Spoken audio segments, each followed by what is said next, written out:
सबसे पहली चीज तो देखो, जो हमें करंट अफेयर्स में कवर करनी होती है, हमारा जो करंट अफेयर्स का टॉपिक है उसमें आपसे कोई भी रीसेंट हैपनिंग पूछी जा सकती है। आज के समय में, पहले में कोई भी रीसेंट घटना हुई है, कोई भी चीज हुई है, वो हमसे डायरेक्टली पूछी जा सकती है।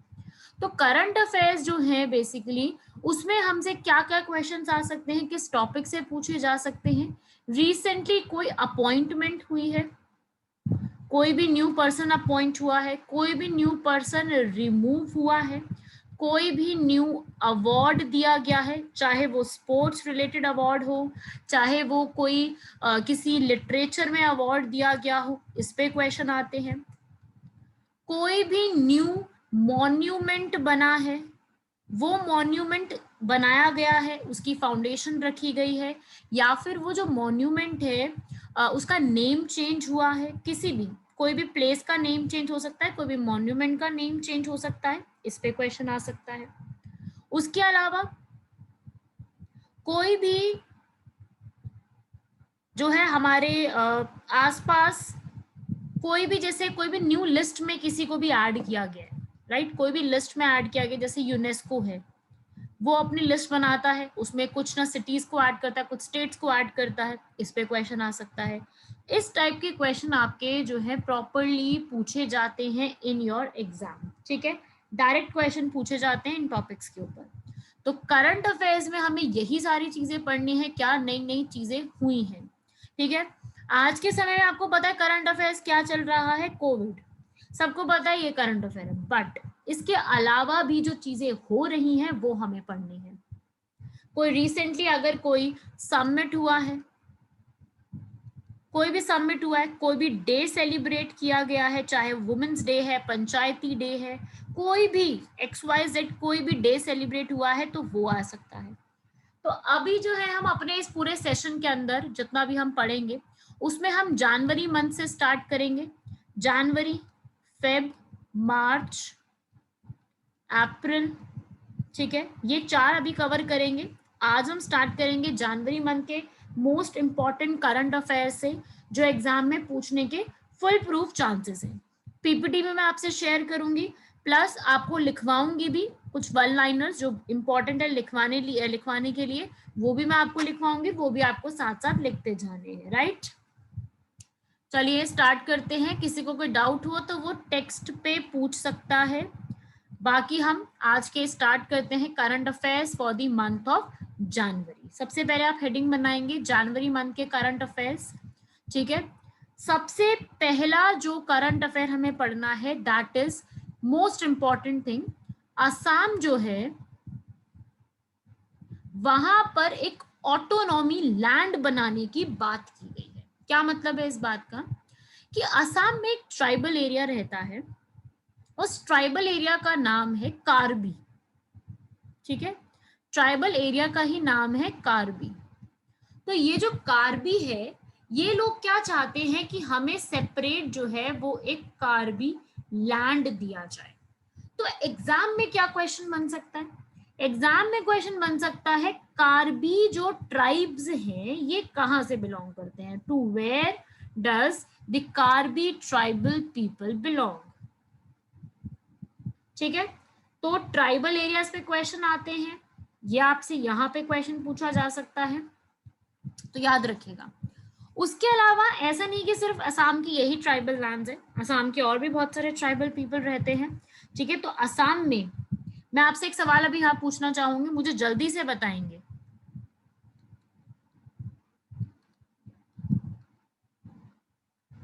गारो, खासी एंड जैंतिया, ये प्रीवियस ईयर क्वेश्चन है। गारो, खासी, जैंतिया ये कहाँ के ट्राइबल हैं? These people belong to which tribal area? And here are your options. And whosoever will answer, they have to answer in the chat box and directly message to me. और कहीं पर message नहीं जाना चाहिए, directly मेरे पास message होना चाहिए।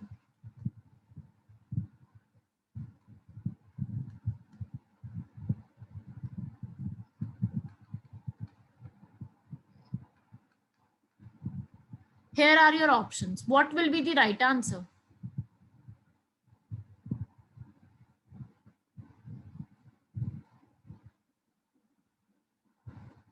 Yes, the answer is Meghalaya. Most of you have wrote it right. Very good. Almost के आंसर ठीक ही आए हैं. ठीक है, answer is a, Meghalaya. Meghalaya के ट्राइबल लैंड्स हैं ये वाले, और ये ट्राइबल लैंड्स भी हैं और ये माउंटेनियस रीजन भी हैं वहां के. राइट, तो ये भी इंपॉर्टेंट है, इसको नोट कीजिएगा.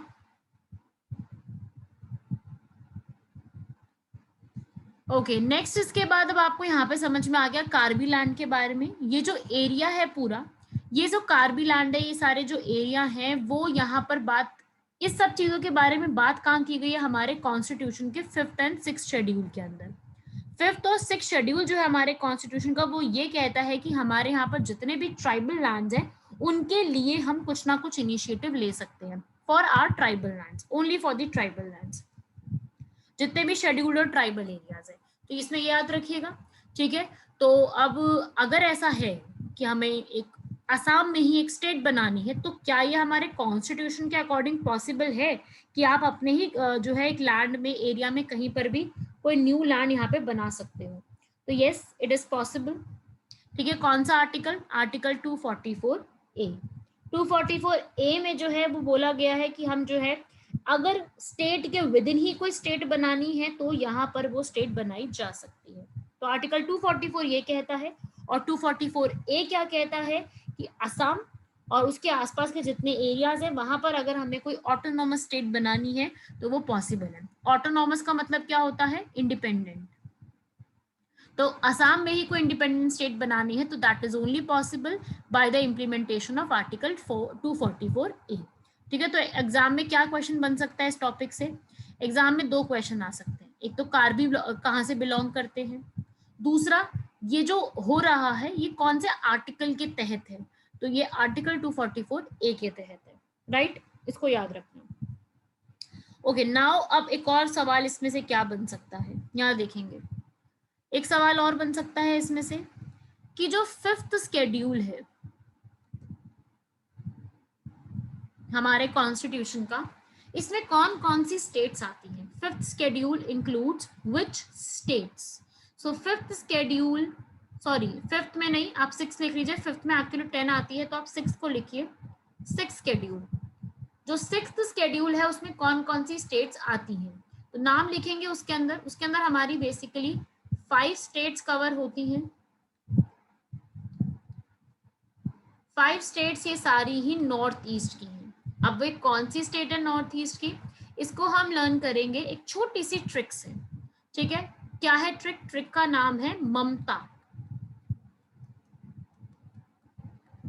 ठीक है, अब देखो ममता में एम जो है, नॉर्थ ईस्ट में दिमाग लगाओ, एम में कौन सी स्टेट आती है? मेघालय.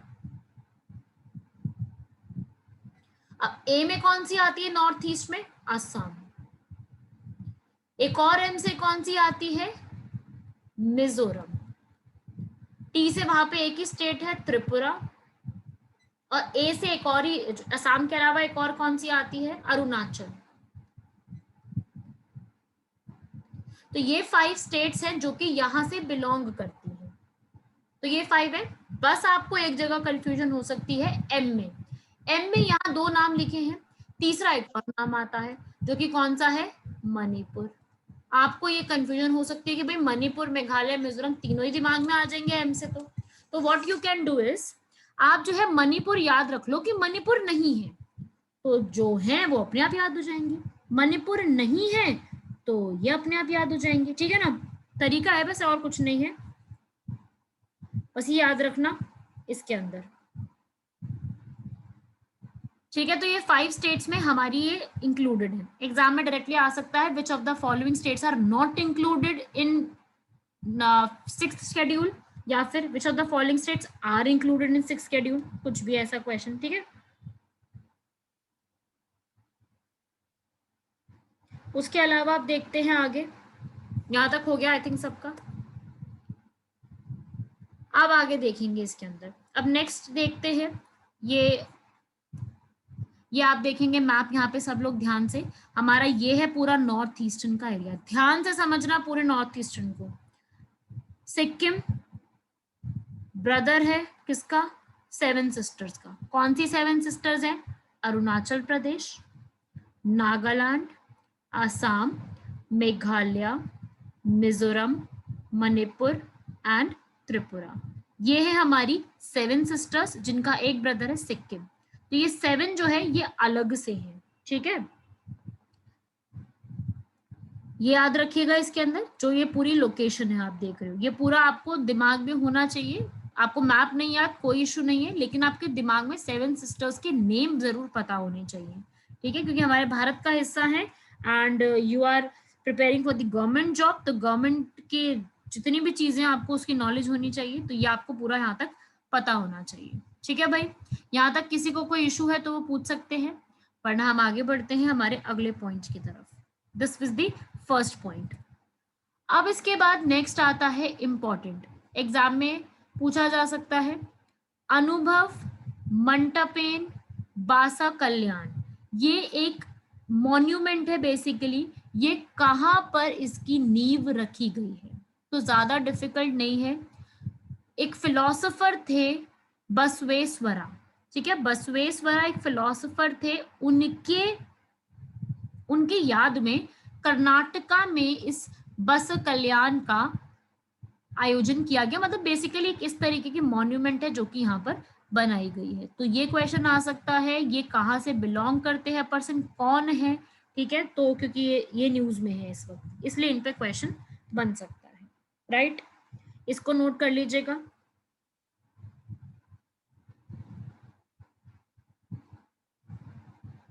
आगे बढ़ते हैं।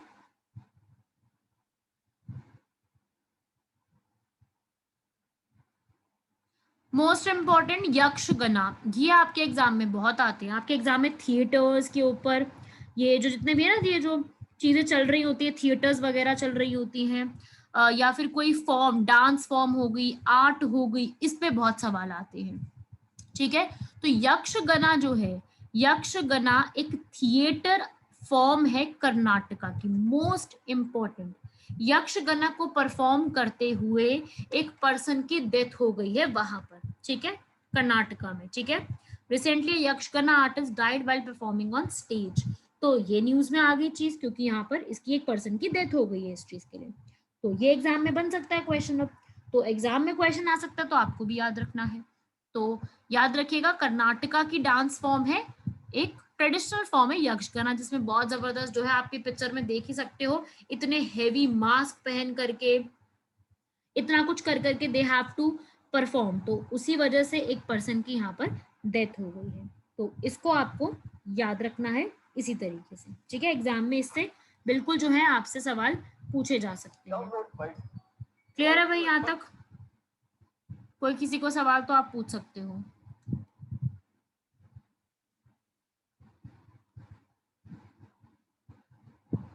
Name of the person who died, नहीं नहीं, नेम नहीं पूछा जाएगा आफरीन। नेम्स एग्जाम में नहीं पूछे जाते कि कौन सा नेम था पर्सन का रिसेंटली, क्योंकि वो फेमस पर्सन ऐसा नहीं है, this he was a normal person just like you and me, normal एक आर्टिस्ट है। तो सवाल नेम ऑफ द पर्सन पे नहीं आ सकते, वो आर्ट कहाँ से बिलोंग करती है उस पे सवाल पूछे जाते हैं, ठीक है।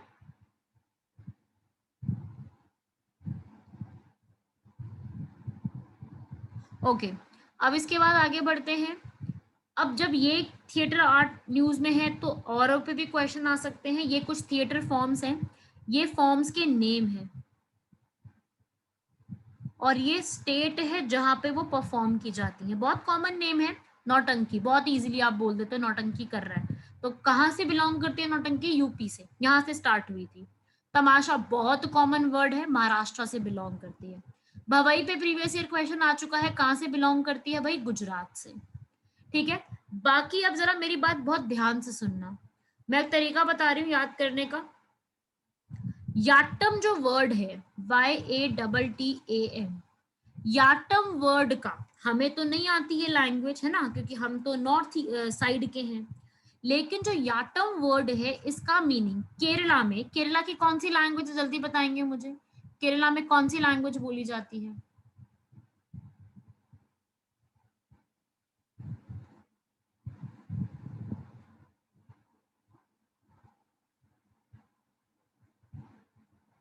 नो नॉट इंग्लिश, मतलब इंग्लिश तो बोली जाती है बट वहां की ऑफिशियल लैंग्वेज क्या है? देखो वहां की जो ऑफिशियल लैंग्वेज है दैट इज द मलयालम।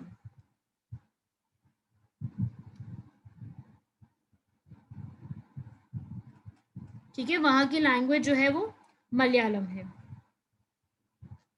तो वहां की जो मलयालम लैंग्वेज है वहां पे डांस जो वर्ड है उसका मीनिंग होता है याटम।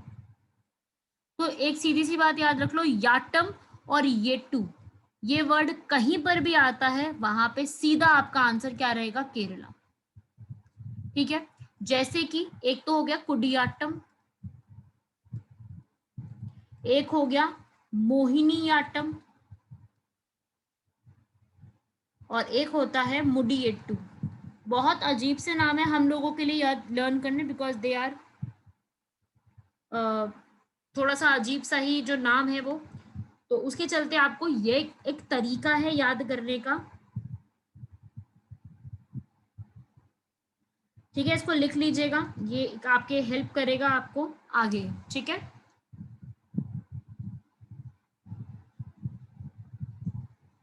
ठीक है भाई, इस पे सवाल आपके पूछे जा सकते हैं, इसको लिख लीजिएगा याटम के ऊपर। उसके बाद आगे आओ, तो ये तो आपको दोनों लर्न हो जाएंगे इसी तरीके से।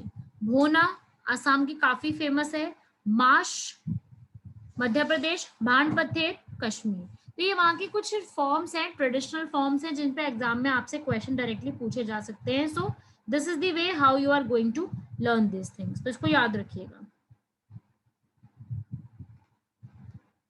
इसको नोट कर लीजिए। I am giving you 1 minute, note it fast. ठीक है, अपने दिमाग से नोट करना, सिर्फ कॉपी पेस्ट मत करना, नोट करके पूरा अपने दिमाग से नोट करना।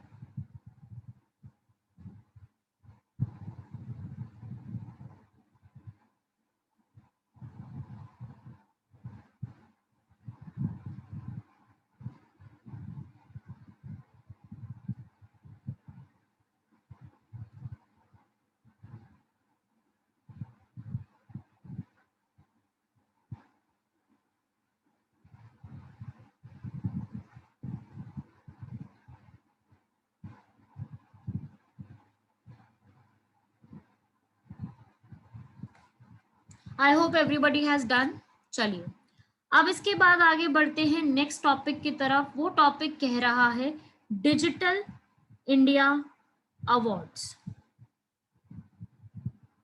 ठीक है, डिजिटल इंडिया अवार्ड 2020 में दिए गए थे, दिसंबर मंथ में दिए गए थे, दैट्स वाई इसको अब हम पढ़ रहे हैं जनवरी मंथ के लिए। हमारे जो इंडिया प्रेसिडेंट है इंडिया के, मिस्टर रामनाथ कोविंद, उन्होंने डिजिटल इंडिया अवार्ड्स को सबको दिया है। बात ये उठती है कि डिजिटल इंडिया अवार्ड दिए किस चीज को गए हैं। ठीक है, तो डिजिटल वर्ड है, दैट मीन्स कुछ टेक्नोलॉजी कुछ जैसा दिया गया होगा। तो 22 ऐसे डिजिटल प्लेटफॉर्म्स हैं जिनको ये अवार्ड दिया गया है, क्योंकि आपको पता है पैंडमिक हमारे यहाँ पर हुआ है, तो उसके चलते कुछ एप्लीकेशंस हैं, कुछ एप्स हैं जिनको ये अवार्ड दिया गया है, जिसमें से first app everybody knows, that is Aarogya Setu. Aarogya Setu जो ऐप है, जो आपको पता ही है, इसको एक अवार्ड मिला है। ठीक है, जिसने इस चीज को फाइट करने में हेल्प करी है कोविड के लिए। सेकंड एक अवार्ड मिला है ई कोर्ट्स। ई कोर्ट्स एक कमिटी थी सुप्रीम कोर्ट की, जिसने केस का स्टेटस क्या चल रहा है, कौन सा कोर्ट जो कोर्ट है वो डिले चल रहा है, ईमेल भेजना हर एक पर्सन को, वेबसाइट विजिट करना, मोबाइल नंबर को देखना, ये सब चीजें इस ऐप ने काम करने में हेल्प करी है लॉकडाउन के टाइम पीरियड में। तो ये एक अवार्ड मिला है। उसके अलावा थर्ड एक अवार्ड, सारे नाम नहीं लिखने, कुछ कुछ इंपॉर्टेंट है। एक है ई संजीवनी। संजीवनी से आपको समझ में आ रहा होगा कि ये हेल्थ रिलेटेड ऐप है। ठीक है, तो इसको लिख लीजिएगा, इंपॉर्टेंट पॉइंट्स है सारे के सारे।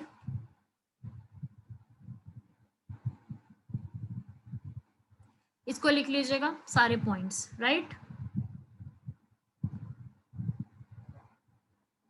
Fastly noted.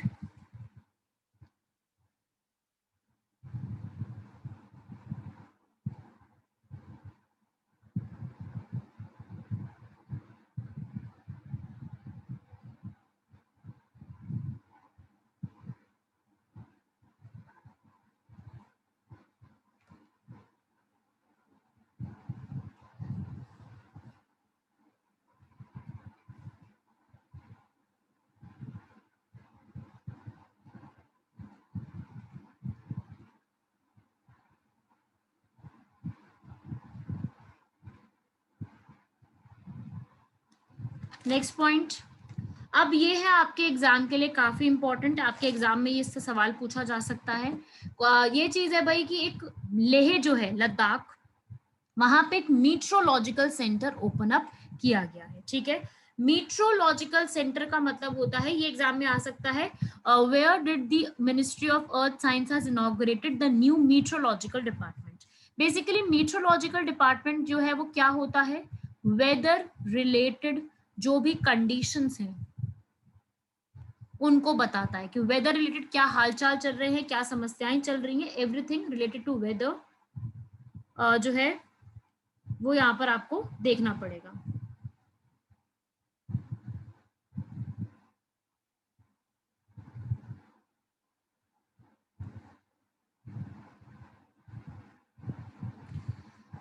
उसके अलावा ये आपको कहाँ कहाँ के लिए इंपॉर्टेंट टूरिस्ट प्लेसेस देगा, न्यूब्रा, पैंगडोंग लेक, जास्कर। न्यूब्रा किसकी, जल्दी से बताएंगे, Nubra is a tributary of which river,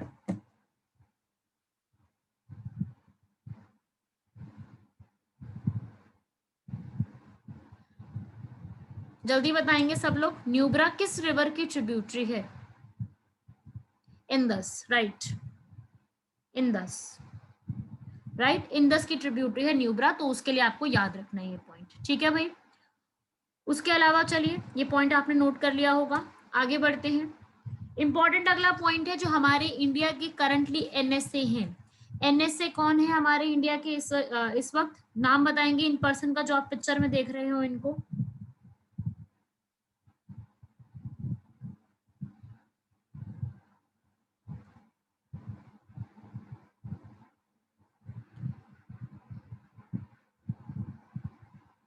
okay, nobody knows, okay, तो लिखिए इनका नाम है अजीत डोवल। जो हमारे एनएसए हैं वो रिसेंटली जो है अफगानिस्तान में गए थे, काबुल में, उसके बारे में बात करने के लिए। अफगानिस्तान की लोकेशन आपको पता होनी चाहिए।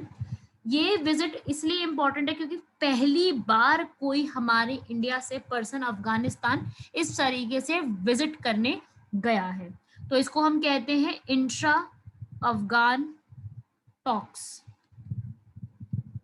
ठीक है, और ये वाली जो पूरी जितनी भी टॉक्स थी, ये सारे पे जो है हम लोगों ने किस चीज के ऊपर बात करी कि हम टेररिज्म को कैसे खत्म कर सकते हैं, टेररिज्म को कंट्रोल करने के लिए क्या क्या पॉइंट्स हो सकते हैं।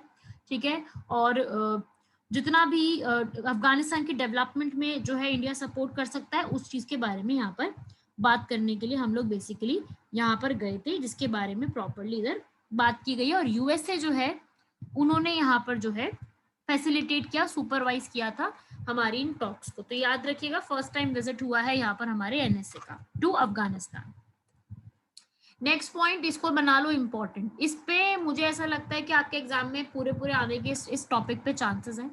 क्यों आ सकता है इसके ऊपर क्वेश्चन, देखेंगे। देखो, जो एक पासपोर्ट है, एक पासपोर्ट इंडेक्स रिलीज किया जाता है, हर साल रिलीज होता है, कुछ खास बात नहीं है, लेकिन जो इस साल रिलीज हुआ है जिसे हम कहते हैं हेनले पासपोर्ट इंडेक्स, ठीक है, ये जो रिलीज किया गया है, इसमें इंडिया की रैंक क्या आई है वो पूछा जा सकता है कि इंडिया की रैंक इस बार क्या आई थी। इंडिया की रैंक कितनी आई है, 85, 85th नंबर की इंडिया की रैंक आई है। ठीक है, हेनले पासपोर्ट इंडेक्स ना, जो जितना आपको वो एक पावरफुल बताता है कि अगर आपको वीजा नहीं है, आपके पास वीजा नहीं है, फिर भी आप कौन सी कंट्री में जाके विजिट कर सकते हो, ये चीज हमें बताता है हेनले पासपोर्ट इंडेक्स। ठीक है, वो बताता है कि कौन सा पासपोर्ट उतना पावरफुल है। ठीक है, जितनी भी डेस्टिनेशंस है, वीजा के बिना भी आप वहां पे विजिट कर सकते हो। जैसे हमारे, अगर मैं बात करूं इंडिया की, तो इंडिया में जो है आप अगर नेपाल जाना चाहते हो तो आपको कुछ नहीं चाहिए, ना वीजा ना पासपोर्ट, कोई जरूरत नहीं है। अगर आपको भूटान जाना है, आप इंडिया के सिटीजन हो और आपको भूटान जाना है, तो आपको वीजा की रिक्वायरमेंट नहीं है, but yes you require passport. ठीक है, तो यहाँ पे हमारा बिल्कुल फ्री है आना जाना। तो ये चीज जो है, ये वाली चीज कि आप कहाँ पर कितने visa free, around the world visa free आप ट्रैवल कर सकते हो, वो उसकी पावरफुलनेस को डिनोट करता है। तो इंडिया की जो रैंक है वो 85th आई है। ठीक है, और पिछली बार से थोड़ी सी अब इम्प्रूव हुई है। तो ये इंपॉर्टेंट पॉइंट है। और सबसे टॉप पे कौन है, ये भी आ सकता है एग्जाम में, जापान। जापान में जो है मतलब 191 डेस्टिनेशंस पे आप वीजा फ्री ट्रैवल कर सकते हो, तो जापान का बहुत ही सही है। और सिंगापुर ज्यादा उसका भी नहीं है, 190 ही है, ज्यादा फर्क नहीं है, फर्स्ट सिंगापुर भी आ सकता था। और जो अगला है सिंगापुर के बाद है जर्मनी, वो है 189। 189 कंट्रीज में आप विदाउट वीजा ट्रैवल कर सकते हो, तो 189 भी कुछ ज्यादा कम स्कोर नहीं है, बिल्कुल इजी स्कोर है, ठीक है, तो याद रखना है इसके अंदर। और बॉटम में कौन है, सबसे लोएस्ट रैंकर्स कौन है, लोएस्ट रैंकर्स वाली कंट्री है सीरिया, अफगानिस्तान और ईरान, ठीक है। बहुत ही कम स्कोर है, 28-29 स्कोर है इनका, तो काफी कम स्कोर है इनका, ठीक है। फर्स्ट पोजीशन पे कौन है आफरीन, फर्स्ट पोजीशन पे जापान है, Japan is in the first position. ये काफी इंपॉर्टेंट है, इस पे मुझे ऐसा लगता है कि काफी चांसेस है कि आपसे क्वेश्चन इस पे पूछे जा सकते हैं। चलिए आगे बढ़ते हैं। कुछ हार्वेस्ट फेस्टिवल्स भारत के अंदर सेलिब्रेट किए जाते हैं जिनके बारे में आपको पता होना चाहिए। First one is Makar Sankranti, आपको पता होगा मकर संक्रांति, इसको जो है मतलब यहाँ पर जो ये ओकेजन है हार्वेस्ट फेस्टिवल्स का, ये वाला जो है, इसमें इसको और किस नाम से जाना जाता है, उत्तरायण। उत्तरायण को सेलिब्रेट करने की गुजरात की गवर्नमेंट जो है काइट फेस्टिवल भी ऑर्गेनाइज करती है। इसमें क्वेश्चन क्या आ सकता है, मकर संक्रांति आ सकता है, मैच द फॉलोइंग में मकर संक्रांति कहाँ पे सेलिब्रेट होता है, नॉर्थ इंडिया। वही अगर मैं बात करूं बिहू, बिहू कहाँ होता है, असम में। पोंगल कहाँ होता है, तमिल में, ठीक है। सुकारतीन कहाँ होता है, सेंट्रल इंडिया में। बेसिकली जो फसल होती है उसके बोने के बाद जो उसको कटाई की जाती है उसको हार्वेस्टिंग कहते हैं, तो उसके समय में जो हार्वेस्टिंग फेस्टिवल्स मनाए जाते हैं वो डिफरेंट डिफरेंट जगह पे अलग अलग नाम से बुलाए जाते हैं। फेस्टिवल वही है, हार्वेस्ट फेस्टिवल्स ही हैं, लेकिन बेसिकली उस समय उसको नाम अलग अलग होते हैं, तो वो नाम पे क्वेश्चन आपसे पूछा जा सकता है। तो मकर संक्रांति नॉर्थ इंडिया में, ठीक है, नाम नोट कर लीजिएगा, बिहू असम, इस तरीके से नाम आपसे पूछे जा सकते हैं।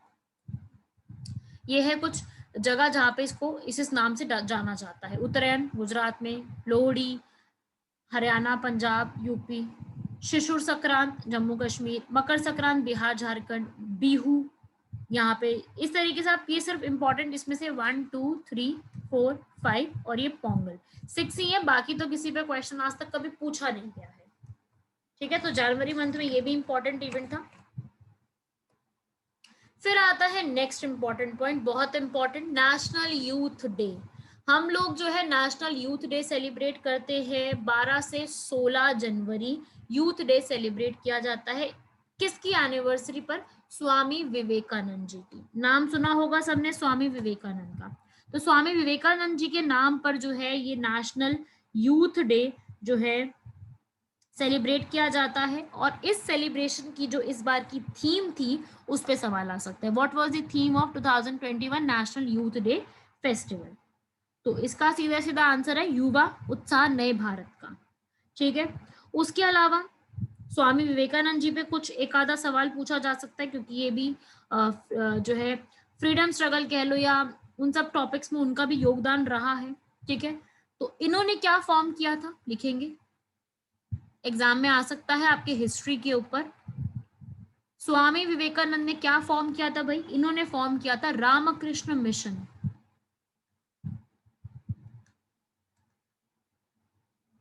बेसिकली रामकृष्ण बहुत सारी जगह का नाम है, दिल्ली में तो काफी सारी जगह का नाम रामकृष्ण है। तो रामकृष्ण जो है बेसिकली एक पर्सन का नाम था जिनका नाम था रामकृष्ण परमहंस। ये उनके डिसाइपल थे, डिसाइपल का मतलब क्या होता है, उनके चेले थे, मतलब उनको उनको गुरु मानते थे।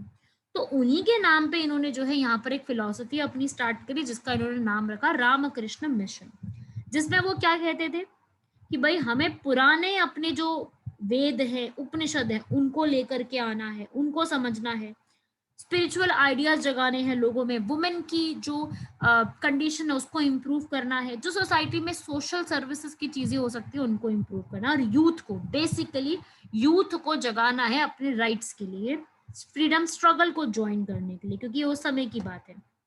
ठीक है। तो यहाँ पर ना रामकृष्ण मिशन स्टार्ट किया था क्योंकि यूथ के आइकन बन गए थे। ठीक है, यंग एज में इन्होंने काफी सारी चीजें जो है वो हासिल करी थी।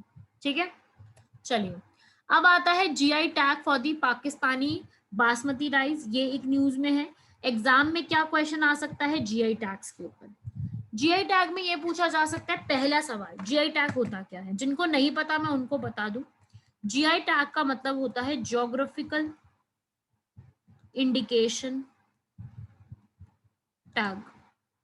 और ये जो जीआई टैग है ये एक स्पेसिफिक किसी प्रोडक्ट को दिया जाता है। जो भी प्रोडक्ट उस समय जो भी प्रोडक्ट उस जगह की पहचान है, जैसे कश्मीर में केसर पहचान है कश्मीर की, है ना, तो शॉल्स वहां की पहचान है, तो वो जीआई टैग के हकदार हो जाएंगे।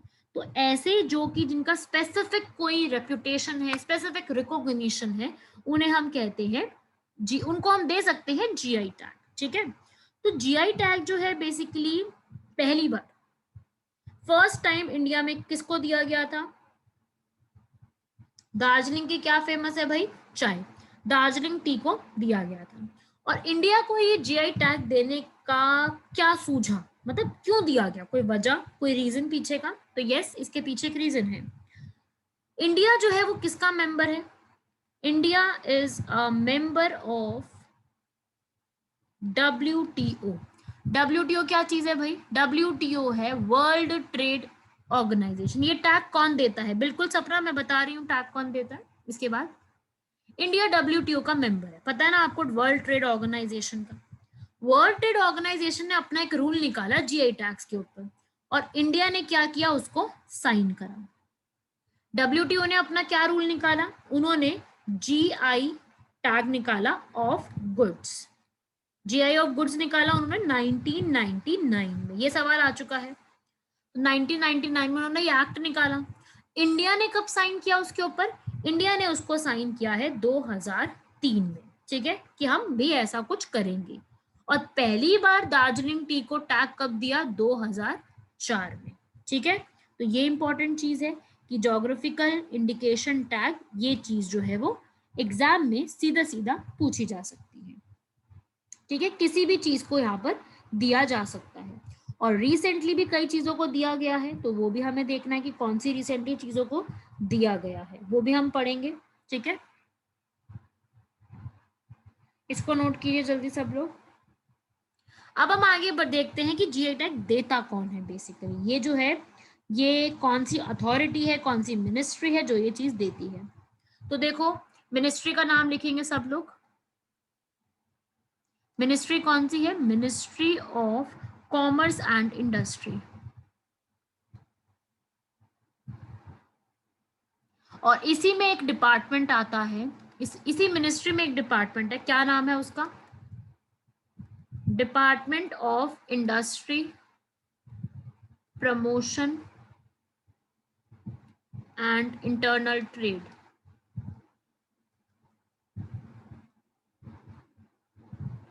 डिपिट, DIPIT।